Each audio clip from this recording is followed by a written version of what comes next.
to our politics lead. When it comes to policy, it has seemed that the only consistent thing about President Trump has been, in many ways, his inconsistency. So when he swore Obamacare would be repealed and replaced simultaneously, perhaps it was only a matter of time before he would take the opposite position, which he tweeted today, saying, quote, if Republican senators are unable to pass what they are working on now, they should immediately repeal and then replace at a later date. That complicates negotiations for Republican lawmakers who are trying to reach consensus on the legislation. Let's get more right now with CNN's Jim Acosta, who's at the White House. Standing with the South Korean president, President Trump issued yet another dire warning on the threat posed by North Korea. The era of strategic patience with the North Korean regime has failed. Many years, and it's failed. And frankly, that patience is over. But as the president was leaving the Rose Garden, nearly all of the questions shouted at him were not about national security. They were about the president's tweets and his ongoing war of words with MSNBC hosts Joe Scarborough and Mika Brzezinski, who now allege White House aides made them an offer. Go softer on your coverage of Mr. Trump, and the president will kill a story about the TV hosts in the National Enquirer. They said, if you call the president up and you apologize for your coverage, then he will pick up the phone and basically spike the story. A White House official confirmed Scarborough did speak with the president's son-in-law, Jared Kushner, but the official denied there was ever any offer of a quid pro quo. Top White House advisor Kellyanne Conway said it's all about counterpunching critics in the media. Critics Conway described as unpatriotic. It doesn't help the American people to have a president covered in this light. I'm sorry, it's neither productive nor patriotic. The president is also disrupting Senate negotiations over health care, tweeting, if Republican senators are unable to pass what they are working on now, they should immediately repeal and then replace at a later date. That mirrors the suggestion from some GOP lawmakers who are growing frustrated with the logjam in the Senate. What I am recommending is that we give comfort to the American people by repealing the maximum amount of Obamacare that we can, but add a one-year delay before that would be effective, so there's an action-forcing event so that we get to work. Problem is, it's not what the president promised. We're going to do it simultaneously. It'll be just fine. We're not going to have like a 2-day period, and we're not going to have a 2-year period where there's nothing. It will be repealed and replaced. Even some Republicans say splitting up repeal and replace won't work. The problem is we know how Washington works. You can't, sometimes on deadlines, we still don't get things done. Now, as for healthcare, White House officials tried to clarify the president's stance today, saying they're looking at all options. Asked whether the president now just favors an approach of repealing and not replacing, Deputy Press Secretary Sarah Huckabee Sanders said the president's thinking has not changed on the issue. Jake. All right, Jim Acosta at the White House for us. Thank you. As we've been reporting, the hosts of MSNBC's Morning Joe are now raising questions about whether the president of the United States and White House staff abused the power of the office by demanding that Joe Scarborough and Mika Brzezinski drop their critical coverage with the threat of a nasty story about them in the National Enquirer, published by a Trump friend, that publication. CNN correspondent Jessica Schneider joins me now. And Jessica, this is quite a serious charge by Joe and Mika. Have they provided any evidence to back it up, text messages or whatever? And how is the White House responding? Well, Jake, as for Joe Scarborough, he has not provided any text messages or call logs, but he does say that they exist to prove that he was contacted by 3 White House officials who urged him to call the president to make this National Enquirer story go away. Now, as for the White House itself, they are batting back at all of this entire story, saying that it was in fact Joe Scarborough who called Jared Kushner, and there were no such promises of killing this National Enquirer story. Tonight, a new allegation from the MSNBC hosts engaged in a war with the White House. Mika Brzezinski and Joe Scarborough claim they were threatened by the White House this spring. We got a call that, hey, the National Enquirer is going to run a negative story against you guys. And they said, if you call the president up and you apologize for your coverage, then he will pick up the phone and basically spike the story. 3 people at the very top of the administration calling me. Brzezinski and Scarborough first lobbed the accusation in a Washington Post column Friday morning after the president personally attacked the cable news hosts, tweeting, "I heard poorly rated Out Morning Joe speaks badly of me. Don't watch anymore." Then how come low IQ Crazy Mika, along with Psycho Joe, came to Mar-a-Lago 3 nights in a row around New Year's Eve and insisted on joining me? She was bleeding badly from a facelift. I said no. He appears to have a fragile, impetuous, childlike ego that we've seen over and over again, especially with women. It's like he can't take it. This was the story the National Enquirer ultimately ran in June, accusing the couple of cheating on their spouses. Brzezinski said the tabloid hounded her family to get the story. They were calling my children. They were calling close friends. You're talking about the National Enquirer. The president has close ties to the Enquirer, which endorsed him during the 2016 campaign and has relentlessly attacked his political adversaries. President Trump and the National Enquirer publisher David Pecker are close friends and allies. The National Enquirer's editor-in-charge, Dylan Howard, issued this statement. At the beginning of June, we accurately reported a story that recounted the relationship between Joe Scarborough and Mika Brzezinski, the truth of which is not in dispute. At no time did we threaten either Joe or Mika or their children in connection with our reporting on the story. We have no knowledge of any discussions between the White House and Joe and Mika about our story, and absolutely no involvement in those discussions. After the explosive accusation from the couple on air, the president responded, tweeting, "Watched low-rated Out Morning Joe for the first time in long time. Fake news. He called me to stop a National Enquirer article. I said no. Bad show." Scarborough quoted the president's tweets and called him out. "Yet another lie. I have texts from your top aides and phone records. Also, those records show I haven't spoken with you in many months." NBC confirmed to CNN that Scarborough told NBC News executives about the threats and calls from the White House as they were happening. But the White House is putting out a different spin. An official says it was Joe Scarborough who called Jared Kushner about the upcoming National Enquirer story. Kushner then told Scarborough to call the president, but the official denies there was any indication that the president would help kill the Enquirer story in exchange. The president himself did not answer questions about the accusations at his joint press conference today. And the White House has not released any official statement on those accusations. Joe Scarborough, meanwhile, has not responded to CNN's request for additional details on his version of those events. Jake? All right, Jessica Snyder, thank you so much. We have much more to talk about in our politics lead today, including President Trump's Election Fraud Commission, which is now asking states for the names, dates of birth, and voting history of every voter in America. We'll talk to one Secretary of State who is saying, no way. Stay with us. It's free today. Welcome back to the lead. Also in the politics lead today, after his November victory in which President Trump won the electoral vote, but not the popular vote, Mr. Trump claimed without evidence that 3 to 5 million people voted illegally. There remains no evidence for that charge, but the White House launched a commission to study the issue nonetheless, vice-chaired by the very controversial Kansas Secretary of State Chris Kobach. Kobach and the commission this week asked all 50 states for their voter roll data, information that includes names, addresses, party affiliation, and in some cases, even the last 4 digits of your social security numbers. CNN's Tom Foreman has the story.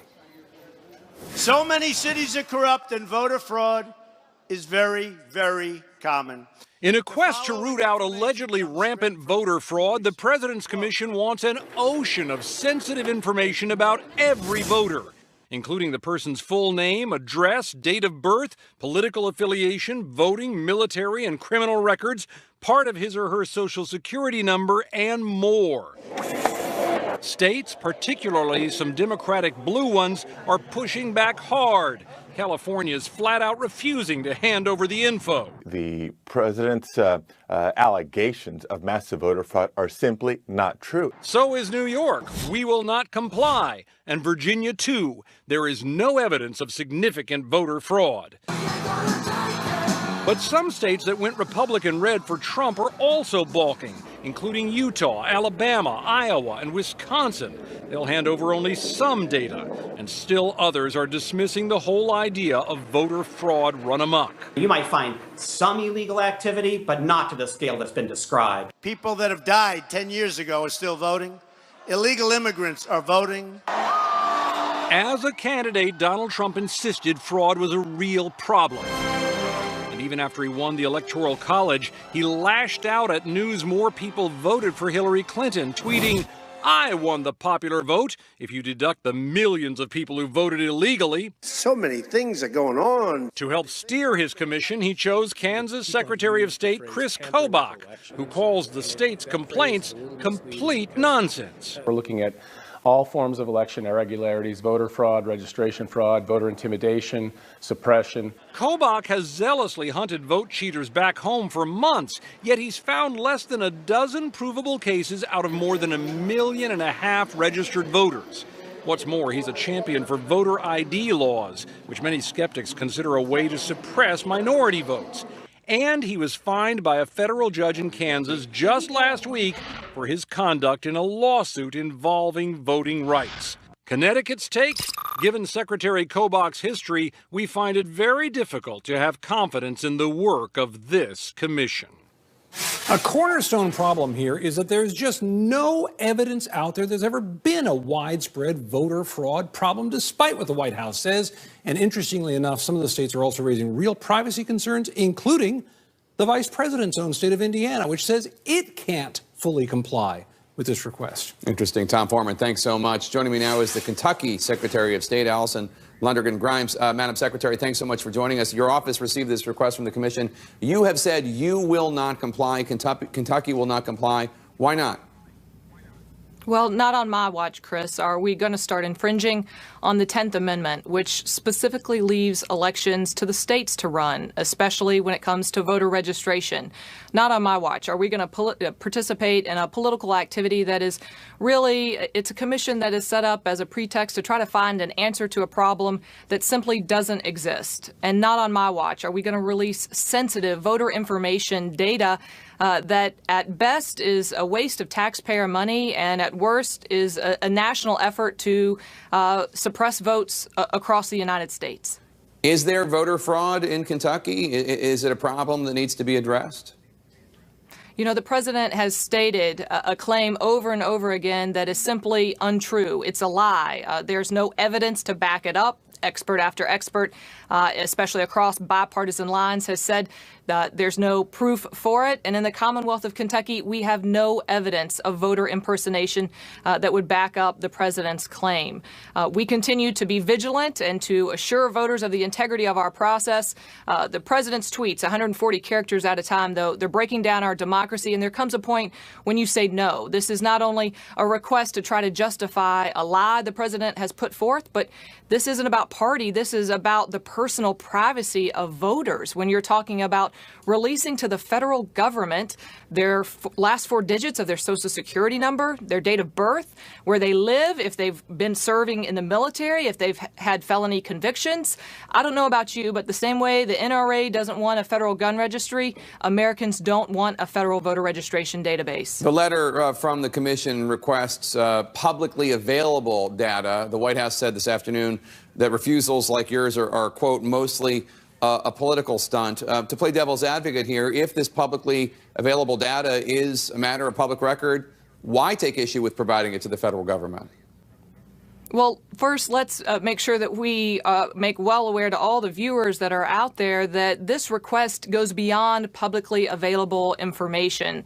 Social Security numbers, your dates of birth, your entire voting history, whether you've served in the military, criminal convictions. It's overly broad. It's sensitive personal voter information. And also, let's make sure that people understand the National Association for Secretaries of State has repeatedly stood by the fact that the 10th Amendment is there for a reason. Elections are left to the states to run. This is encroachment at the federal level at its finest. I sit at the National Secretary of State meeting right next to Kansas, and I can tell you time and time again, I've heard my Republican counterparts echo, as I am now, that this is simply not an area that the federal government needs to overreach in, let alone one that's on a baseless sham commission to try to back up a president's purported lie of 3 to 5 million people voting illegally that simply hasn't happened. Quickly, if you could, because we're near the end of the show, but why do you think Chris Kobach and this commission want this data? Well, obviously, you have somebody who is running the commission that himself is putting himself on the ballot coming up shortly to try to become governor of Kansas. And one can only speculate. I think it's another reason why you have so many secretaries, not just Democrats, but Republicans, saying they're not going to be turning over this information. For what reason, what purpose, other than voter suppression, does the federal government need the party registration of not only millions of Americans, but 3.3 million registered voters in the Commonwealth of Kentucky? Kentucky Secretary of State Allison Lundergan Grimes, thank you so much. Hope you have a happy 4th of July. Thank you. Tune in this Sunday to CNN for State of the Union. My guests The CNN original series, The 90s, starts Sunday night, July 9th at 9.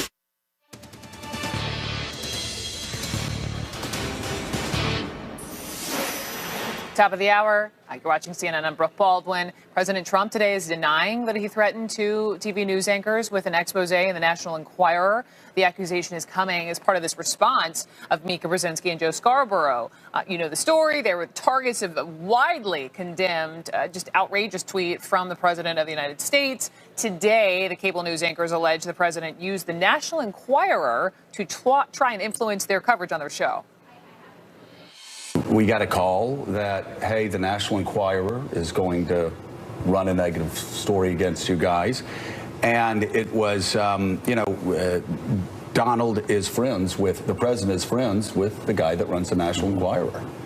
And they said, if you call the president up and you apologize for your coverage, then he will pick up the phone and basically spike the story. I had, I will just say, 3 people at the very top of the administration calling me. And the response was like, are you kidding me?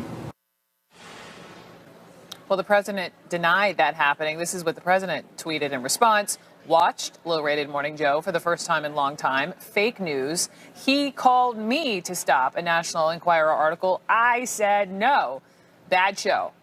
And the administration is saying more. Let's go to CNN's Jeremy Diamond, who is at the White House. We know the briefing wrapped. It's my understanding not much of this came up there, but we did learn that, this is from Jim Acosta, that a White House official is backing the president's tweet, saying it was actually Joe Scarborough who did the calling. Yeah, that's right, Brooke. A White House official telling our colleague Jim Acosta just a little bit ago that Joe Scarborough called Jared Kushner, at least, about this National Enquirer story. So confirming that detail from what Joe Scarborough was talking about this morning. But that official also said that there was no discussion of any kind of a quid pro quo, which Joe Scarborough was alleging this morning when he said that essentially if he called up the president, Kushner told him that he could apologize for that coverage and the National Enquirer story would be spiked. So this White House official telling CNN now, disputing that claim, essentially saying there was no quid pro quo at all. But Joe Scarborough did call Jared Kushner about the National Enquirer story. As far as the briefing is concerned, Sarah Huckabee Sanders did not get many questions on this matter today. What she did say, however, is that she's not aware of whether the president has read this story detailing some of those allegations beyond simply what Joe Scarborough talked about on the air this morning. Got it. I know there was quite a bit of an exchange over repeal and replace in health care. We're going to tackle that in a couple of minutes. For now, Jeremy, thank you so much for me at the White House. Let's broaden this out. With me now, CNN senior Washington correspondent Brianna Keilar. Faith Jenkins, host of the TV show Judge Faith. She was an assistant district attorney in Manhattan. And Shannon Pettypiece, White House reporter for Bloomberg News. So, ladies, welcome to all of you. Brianna, to you, we were talking to Brian Stelter because he has all this reporting on how Joe Scarborough says that not only does he have proof and text and phone records that, NBC was aware, although he brought up this question, why is he waiting months and months to bring this up? To me, this is sort of a he said, he said. It is, at this point, a he said, he said. And the big question I have is, why is the president wasting his time? This seems like such a waste of presidential capital. This is a president whose approval rating is very low, and he has a lot of things to do. I mean, it's Energy Week this week. Did you know that? I think most voters wouldn't be aware of that. Senators are trying to deal with health care reform. He has a lot to do. He hasn't been able to get a lot of it done. And this is how he's spending his time. I mean, it's really, it's unbelievable when he has his work cut out for him. There is a lot of nuance to this. There are pieces that, depending on how you read it, go obviously favorable to the president or favorable to Joe and Mika. But at the end of the day, Shannon, you know, if what's truthful is that there was this blackmail or attempted blackmail from the highest office in the land, we're talking abuse of power from the president. And what's also truthful, it's just what Brianna was saying, is that we know that the president is spending his time and his energy and is really consumed by this issue, by his tweets. He tweeted about this yesterday. It could have been he got it off his chest. He's done. He's moving on. But he let the whole world know this morning that he was back watching Morning Joe because he couldn't get past it and continuing to tweet these attacks. At the White House today, I was here at 8 a.m. The South Korea president is coming. You know, the White House was really bustling with activity at that time. There's a lot going on. The president leaves today for Bedminster, where he's going to spend the weekend. And this, we now know, is how he spent at least part of his morning. Legally speaking, though, Faith, when you hear all sides of the story, we're talking, I don't know, Brianna, if you can still hear us, you're still on TV. I got you. Okay. But, you know, in terms of legal recourse for either party, I mean, when you throw out allegations and you're talking abuse of power, that is significant stuff. It is significant. And if Joe Scarborough does have the receipts to back up what he's saying, then you're talking about some really troubling legal and ethical considerations here. Because what are we saying happened? What are the discussions that Joe Scarborough is saying took place? Is it that the White House knew of an article that the National Enquirer was going to put out? And they said, we can help you out here. If you call the president to apologize, we can make it go away. Or is he saying that they had the material to help release this article, sort of give the meat to the tigers to create this article, create an issue, create a problem, and then call Joe Scarborough and said, hey, they're going to release this article, but we can help you if you make a call to the president. Now, if it's so there's the issue of inactivity or activity. Were they proactive in this article? Then it gets a little bit hotter when you talk about the issue of abuse of power. Or is it the flip side where they just had knowledge that an article was going to come out and they're saying that they could help him out?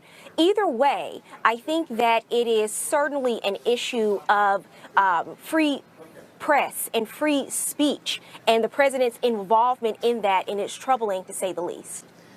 I think as I'm listening to you, it's also important to just provide context for people watching and listening, the relationship over the course of decades between the national reporter and then just, you know, I say regular citizen semi-sarcastically. I mean, everyone knows sort of who Donald Trump was, but Donald Trump in the 80s and 90s. And so Jeff Toobin, our legal analyst, did this in-depth piece for The New Yorker, talked to the president and chief executive of American Media Incorporated that owns The Enquirer. And it details how David Pecker did the bidding for, you know, Donald Trump through the campaign, attempting to attack his opponents. And one official from American Media actually told Toobin that Pecker had an agreement that the Enquirer would not write anything that damages Trump, even letting Trump write his own byline. This is the detail. Let me quote Pecker. I pointed out that bashing Trump was not the same as bashing American media. To me, it is, Pecker replied. The guy's a personal friend of mine.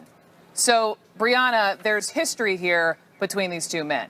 There is, and I think this is why some people are looking at this and they're able to believe it, because there is this allegiance between President Trump and the publisher of the National Enquirer. And what's more is what we've learned from Jim Acosta's reporting is that Jared Kushner was one of the aides who had this discussion with Joe Scarborough. I'm not sure if you recall, but there was a profile on Jared Kushner a couple months back, and he, as owner of the New York Observer, a couple of editors said that he had come to them trying to do a hit job piece on one enemy, another enemy. Yes. So it's not that far outside of the realm of believability when you're talking about the culture, certainly at least of one of his top aides, arguably really his top aide, Jared Kushner. And I think, there are other outlets as well who are supportive of President Trump. And we've seen this as well. Other outlets who, for instance, were supportive of President Obama, and they do things that back up a president. But if this really is, as Joe Scarborough is alleging, it just hits a different level here. We're talking a lot about this. It's been out there, for fodder. It's outrageous. But, at the same time, I'm thinking of Trump supporter Shannon, who, we heard Sarah Huckabee Sanders saying yesterday in the briefing that he's a fighter. People elected him because he fights back. And at the end of the day, politics aside, just in terms of supporters, do they care?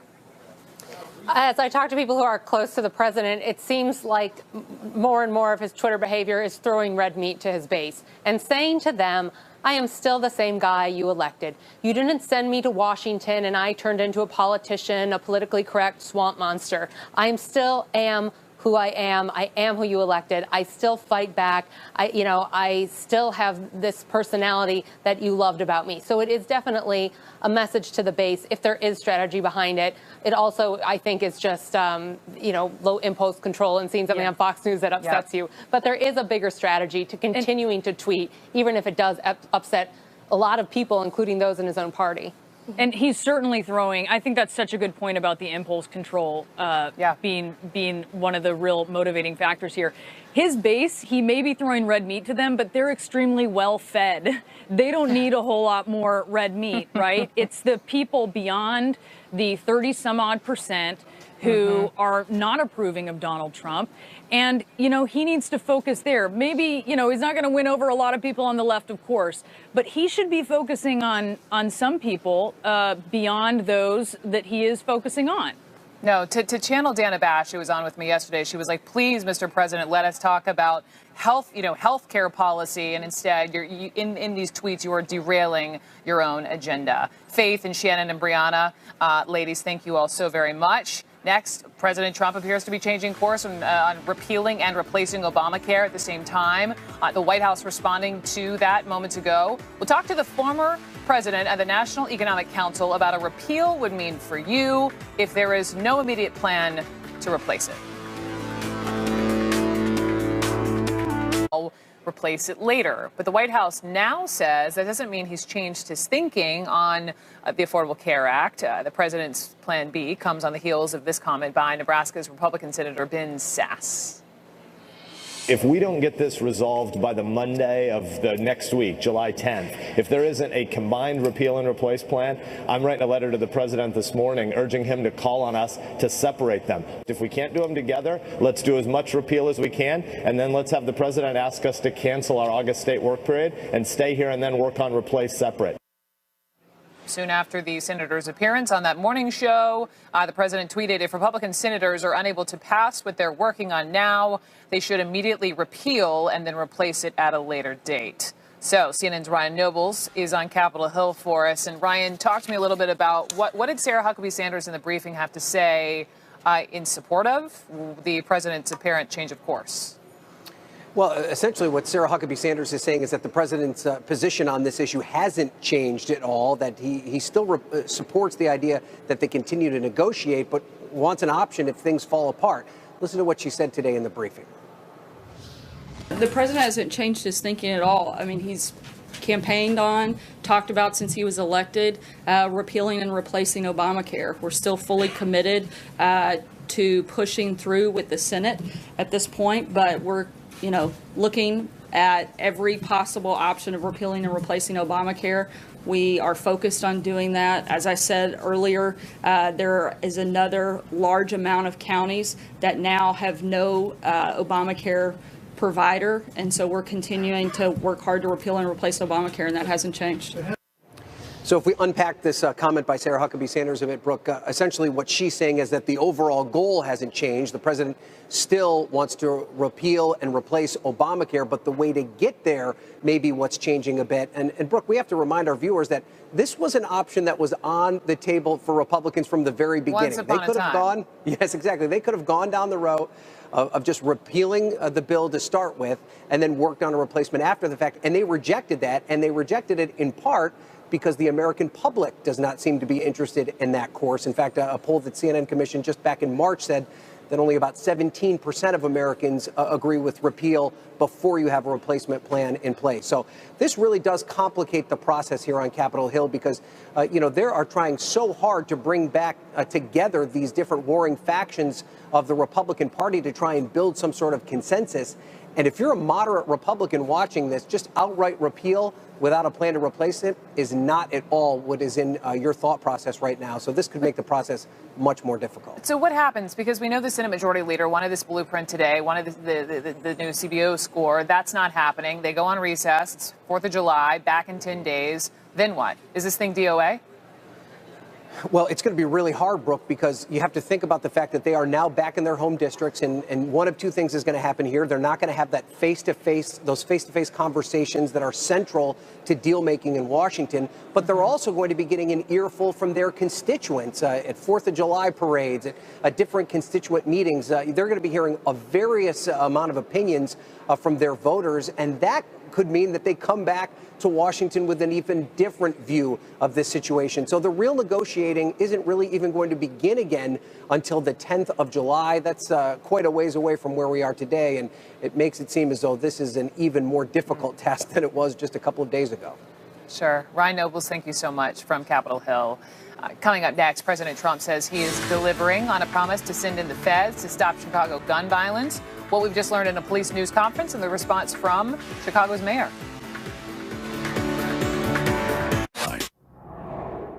Just 1 week before President Trump meets with the Russian President Vladimir Putin at the G20 summit, there are new details emerging today about possible connections between Russia and the Trump campaign. The Wall Street Journal today is reporting that a Republican operative tried to obtain emails that he believed were stolen from Hillary Clinton's private email server, likely by Russian hackers.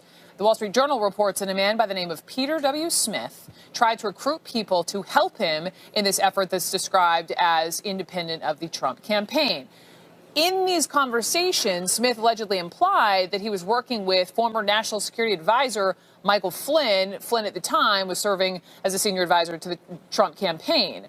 This all reportedly took place before the 2016 presidential election. I also need to note, this is the Wall Street Journal's reporting. CNN has not been able to independently verify the details of this report, but we do have the reporter who broke the story, Shane Harris. He's a senior national security writer for the Journal. He's with me, as is CNN's national security analyst Steve Hall. He is a retired CIA chief of Russia operations. So Shane and Steve, thank you so much for coming on. And Shane, this is quite a piece in the paper. I mean, so context-wise, at the time, you were digging on this story. How did you and Peter Smith even cross paths? Right, that's right. I was actually had been alerted to the work that he was doing by a source. And then as I was beginning the preliminary reporting, Peter Smith actually reached out to me. He sent me an email and said he wanted to talk about his own experiences with Russians and hacking around the election. So, of course, I took him up on that offer. And he proceeded to explain to me the operation that he was involved in and that he was leading, which tracked very much with previous reporting that I had already been doing. And so then continued reporting with the intention of going back to him sometime in short order to ask him more follow-up questions. But unfortunately, he died about 10 days after I interviewed him. So we continued our own reporting up until just yesterday when we published the piece. So Peter Smith, he believed that Hillary Clinton's missing emails had been stolen by someone, and so he believed that was likely Russia. So explain that to me, and then also, how did he? What's the association with Flynn? Right. So there's two pieces that in terms of the emails. First, he thought that Hillary Clinton's server was weakly protected, which even FBI Director Jim Comey said it did not have proper security protections for handling classified information, and believed that Hillary Clinton herself would have been a likely target for a foreign government, which is not a stretch to believe that, of course. And believed also that if you were going to have someone trying to hack her server, it would be very likely an adversary power, in this case, Russia, although he imagined others might want to get access to it too. What he really was driving him in this, though, was his belief that Hillary Clinton Clinton was hiding something in these emails that she claimed to have deleted from her personal server. We should also say, for context, Peter Smith is sort of a notorious figure in the Clintons' political history. He has been responsible for bringing a lot of allegations, including some unproven and unfounded ones about President Clinton, to light in conservative press in the early 1990s. Where this connects with Flynn is that on a number of occasions, both in writing and documents he was sending around and in conversations that Smith was having with people either working on this effort or that he was trying to recruit, he repeatedly said he was talking to Mike Flynn about this and portrayed Mike Flynn as an ally in this effort to find these damaging, he thought, emails about Secretary Clinton. To bolster your reporting, you point out the operation Mr. Smith described is consistent with information that has been examined by U.S. investigators probing Russian interference in the elections. Steve, just over to you. I mean, reading through this, yes, there are a lot of smokestacks, but there's no smoking gun. What's your assessment? Well, this is another data point, Brooke, and it's very fortunate that we have both Mr. Mueller investigating as a special prosecutor and also the FBI, which continues its counterintelligence work, because this could be a counterintelligence issue if the reporting is borne out. Yes, there are still a lot of questions, with regard to what exactly was going on here. So this is maybe just the first we're seeing it, but my suspicion is that those who were trying to determine whether or not there was any cooperation or contact or collusion between anybody in the Trump campaign, guys like Michael Flynn, whether this is a part of that, because if you did indeed have an American citizen who was somehow cooperating with, trying to get illegally stolen emails for the assistance for somebody to have a better shot at winning the election, that's pretty serious stuff. So more investigation needs to be done, but this is really fascinating. So Shane, Smith's focus, it was these 33,000 emails. The project took place on Labor Day. Weeks before that, Donald Trump said this at a campaign rally. Russia, if you're listening, I hope you're able to find the 30,000 emails that are missing. Monday in the briefing, Sean Spicer was asked about that comment, said the president was joking, and we have no reason to believe otherwise, correct? That's right. I mean, the president made that comment at the time. It was hugely controversial because you had a candidate calling for a foreign power who already was believed to have been hacking, to meddle in this and go after his opponent. And we should say, too, that it's my understanding from talking to Peter Smith that he had suspicions about Hillary Clinton's emails even before Donald Trump made that comment. But it is very notable that this project that Smith was leading begins in earnest about 5 weeks after President Trump made that statement. So, all right, so then just lastly, Steve, Flynn seems to be obviously the key piece here that could lead to some answers. We know he's pleading the fifth. Can you think of any other way to get to the true nature of, Flynn and the Russians? No, sure. I think there's lots of different ways to do that, and I think a lot of it is going on behind the scenes, either by the FBI doing a counterintelligence investigation, which they're clearly involved in, have been since last year, really, as well as the Mueller investigation. So yeah, there are certain investigative things. The FBI has strong police powers. They can go out and talk to people. They can interview people, and they have other ways of gathering information as well. And that's the critical part, because if somebody like Flynn was indeed involved somehow with the Russians, even though it might be what the Russians would refer to as a cutout, that this guy who said, I might be able to help you out and get you access to emails, that's still a pretty serious thing. But the investigative work, there's still a lot to be done. It's going to take a long time. All right, Shane and Steve, thank you so much. I've got to jump because we're just getting news of some breaking news here. This is CNN Breaking News. New York Police Department is reporting out that multiple people have been shot at a hospital here in New York City. This is in the Bronx. The NYPD has tweeted